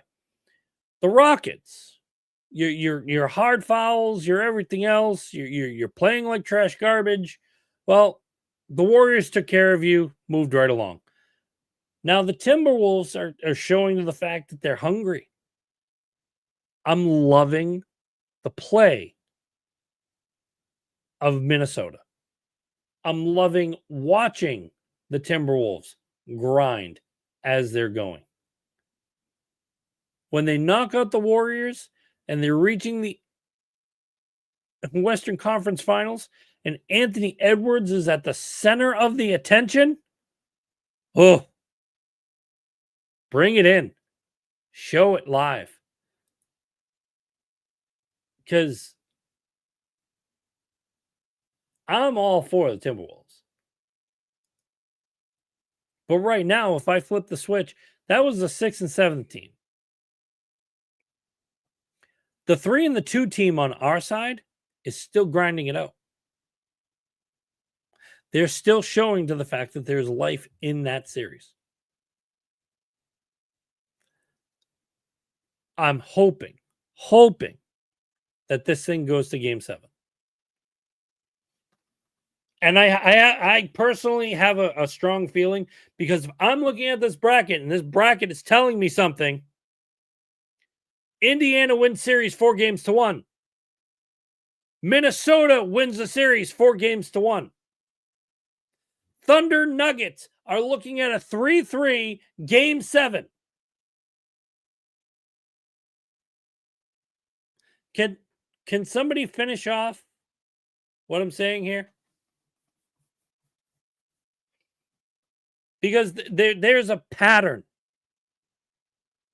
There's a pattern that's out there. It is stating to the fact that the Celtics will win this game, force a Game 7, and cause what you're going to see either economic collapse in New York. Because do you really believe in Jaylen Brown when he says, don't give us another game? I do. Because you're going to get Stephen A. Smith, who will probably flip his tune and be mad at the Knicks giving Boston Game 7 on the parquet floor in TD Garden. Now, my follow-up is always one of the biggest things.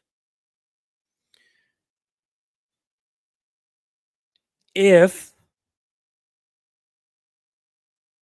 I'm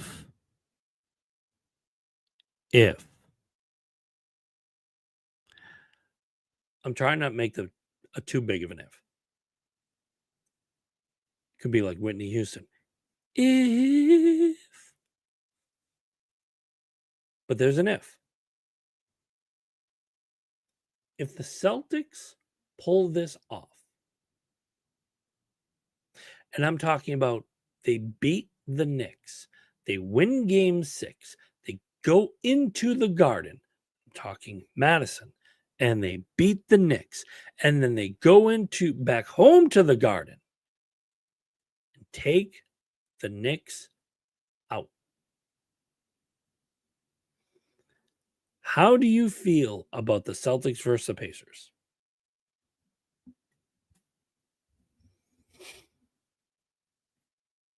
I'm going to tell you, I'm a little scared. But I said this to somebody in a chat room, and I will say this to you all who listen right now. I would rather go down in basketball. I was trying to think of something because it was like, oh my God, that sounds really wrong. Sounds really perverted, but it's there. I would rather, every which way, lose to the Indiana Pacers, who look strong, look determined, look hungry, look wanting. I would rather lose to them than lose to the New York Knicks.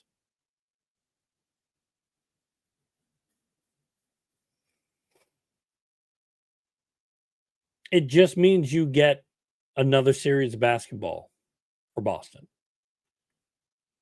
It's not even like to the fact that it comes down to that. Listen, I'm for if the season ends tonight. I'm okay if the series goes like another 4 games where Boston has to play and like shows the muster and everything like that that it goes into. But the bottom line of it is I would rather lose to the Pacers than lose to the Knicks. That's a thought for me. Do I have a feeling to the fact that whatever team comes out of this, being the Thunder, the Nuggets, or the Timberwolves,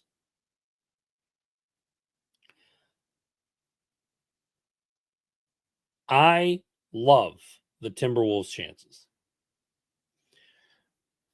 A Thunder versus Minnesota matchup would be chef's kiss. Oh, the Nuggets versus the Timberwolves, Anthony Edwards, Nikola Jokic. That in itself, damn good matchup. I might be for it. Pacers, Celtics. 2 things I want for that. If the Celtics show a grind to where they can actually take out Indiana because they've been sitting there. That's what Indiana basically stated. They like Cleveland sat, waited for Indiana, waited for the games to start, and that's when they were able to pounce and show up and destroy the Cavaliers.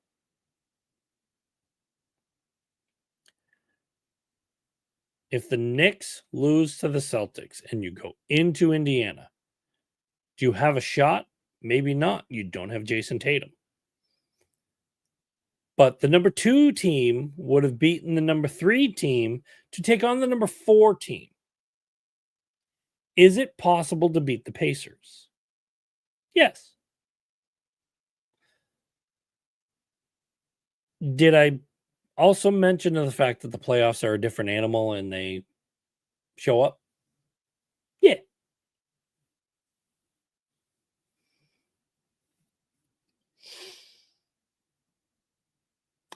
That is going to be a completely different thing. Do I think it would happen? You know, something in a perfect world for Boston. Oh my God, it would be top of the line because everybody gets another week of watching great things.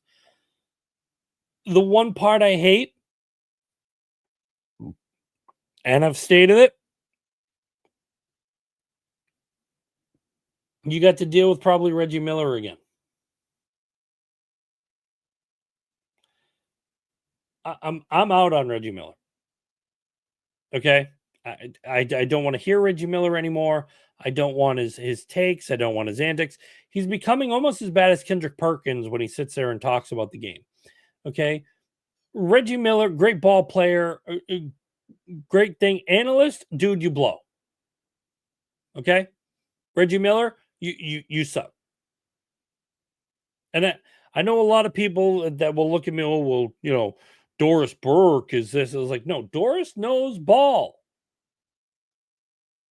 Doris Burke basically gives everybody credit. She grows on people. She gives liveliness to people. Okay? She knows when somebody is being hot, cold, and some people just don't want to deal with the synopsis of, oh man. But when you've got Reggie Miller, and I will say this wholeheartedly, I don't care. When you've got Reggie Miller calling a game, sucking Brunson's dick, no! It's bad. It's horrible. Nobody cares. There was a point I even put on Twitter. What was it? Reggie Miller sitting there talking about Jalen Brunson, how he's a great man. He always knows what he's doing. He knows everything. And what did Brunson do? He got the ball, went to go throw it to his teammate, and threw the damn ball away.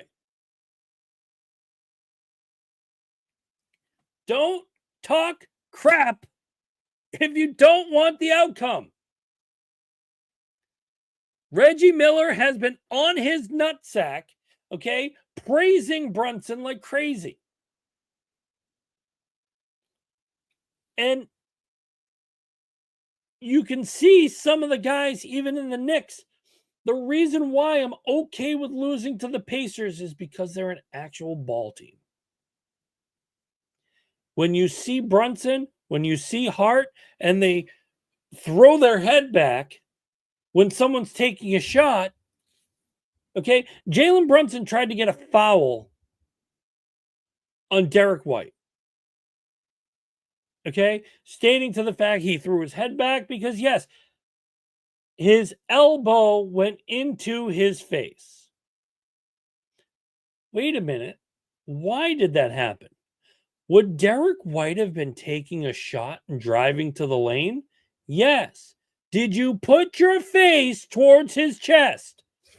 Yes. So why are you looking for a foul like you did everything right?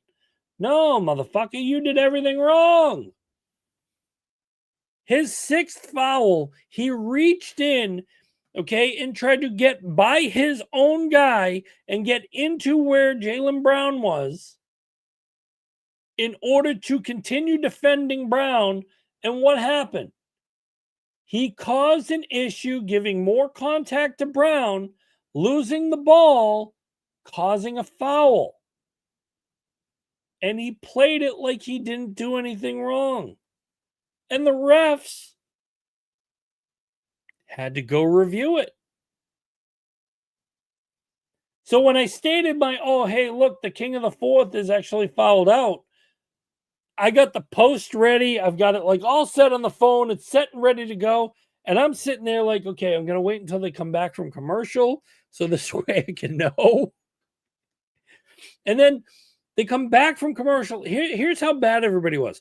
They come back from commercial and they don't say anything. It's not until another minute someone's like, oh, well, there's Jalen Brunson on the bench as he is fouled out. It's like, dude, you didn't say this when you came back from break. Well, the refs convened and Brunson is officially fouled out.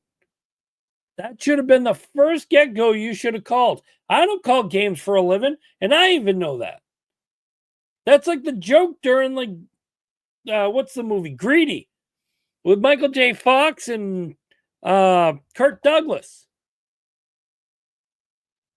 And Nancy Travis, who Michael J. Fox, like in the movie, is dating, she's doing live coverage of NCAA championship basketball.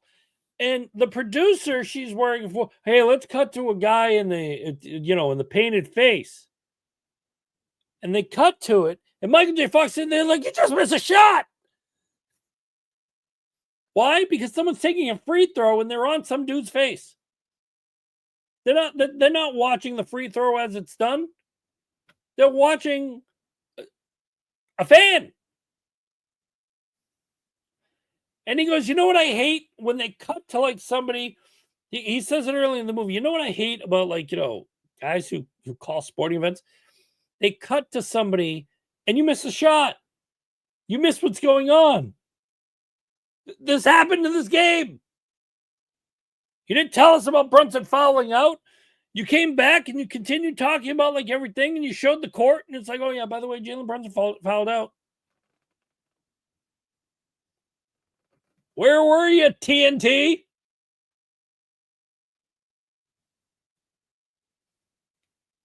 I'm all for when people can't do jobs and everything like that. Like, hey, dude, you tried. But when you're also sitting there like, oh, I'm a seasoned pro, I'm a veteran, I'm a this, like seasoned what? Veteran what? Dude, you're playing off like you suck. I wouldn't want you sitting into like anything I'm doing because you suck. I'm sorry. I've seen analysts. I've seen a lot of guys like, yeah, you say one thing wrong, another thing wrong, but like everything else is okay. Your team still loses, everything like good. The way they can. Reggie Miller just, again, when you're blowing the other team, when it's a team that you've hated in your playing career, you go balls deep, dude. You're already done. I don't care how that makes me look. Sausages and everything around. I don't care. Oh, I think this show was actually better than the one I lost. I'm okay with that.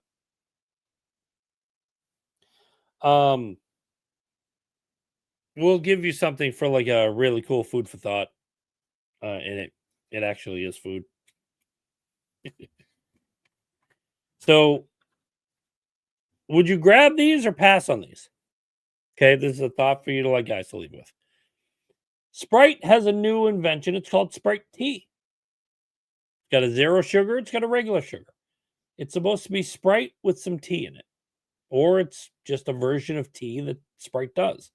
It's a limited time product. It's available where you can actually buy soda. I kind of want to try it now because I found out it's actual tea. I'm thinking it's like carbonated tea, something I'm thinking it's like Lipton Brisk. They just changed the name and just called it Sprite. So if it's just regular tea, I'm down to try. If it's something completely done, it's got carbonation and it tastes like an absolute like mule's ass. No, bleh. No. The other thing that I finally found that like somebody was telling me that has finally hit stores is Pop Tarts ice cream sandwiches. A strawberry, a fudge, and also a brown sugar. In on the strawberry. Down for the strawberry. Fudge may be a little bit too much for me. A brown sugar might be too plain for me. Like when you have a Pop Tart, a brown sugar is basically where it's at. Because it's a little bit it's not the norm for what you get, but it's pretty good. But it's exactly what it is. Just brown sugar, it's plain. It's not defining itself as a flavor. It's not doing anything. Brown sugar is a flavor in itself. So I'm for just the plain one as it is. Strawberry, if it tastes like strawberry, if it's got strawberry ice cream, if it looks and has the feel, I'm down. And the one thing is like with it being summertime and everything in between, or like just warmer months, spring, summer, either which way, it's warm out there. If you haven't tried Tillamook ice cream, I have no idea why it is. I have no idea what it's becoming, but oh my God. That ice cream is on a different level. And I love Richardson's ice cream. Don't get me wrong. I love Richardson's. It's an amazing ice cream. It's really good, especially when you go play some mini golf out in Middleton. It's got its presence. It's got its prize. For whatever reason, though, damn, Tillamook ice cream is great. It went to Market Basket. Like I got like a couple of them. They were $5. The one I'm just really going crazy for right now is their orange cream because I love creamsicles. Creamsicles are really good.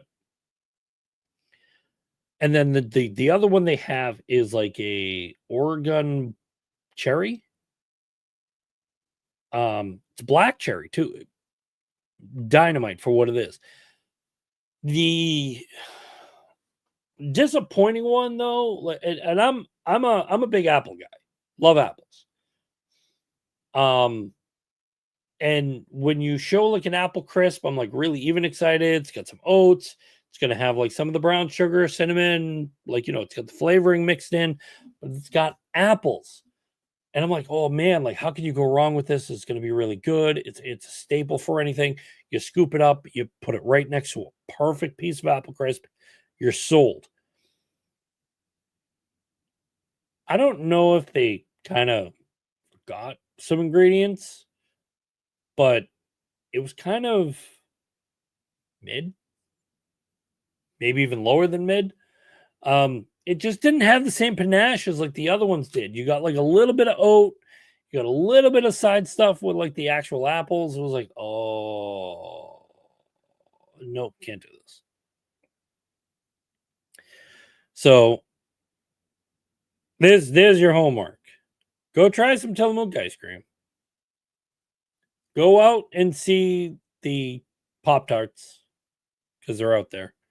I have seen the Sprite tea. I do know it's in zero sugar. I do also know it's in regular. I'm gonna have to try to find a can and try it. I'm not gonna lie. So that's that. I don't know. I kind of feel better. I did this morning.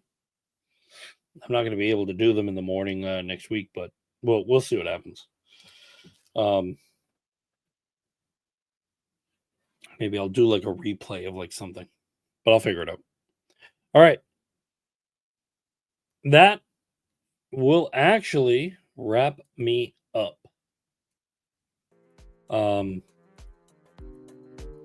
So we're hitting some music, getting ourselves out of here.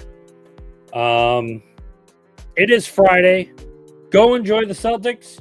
Whether they win or lose, give love to your team because they're doing it as strong as they can, especially against the Knicks team that they're basically going to be grinding them crazy.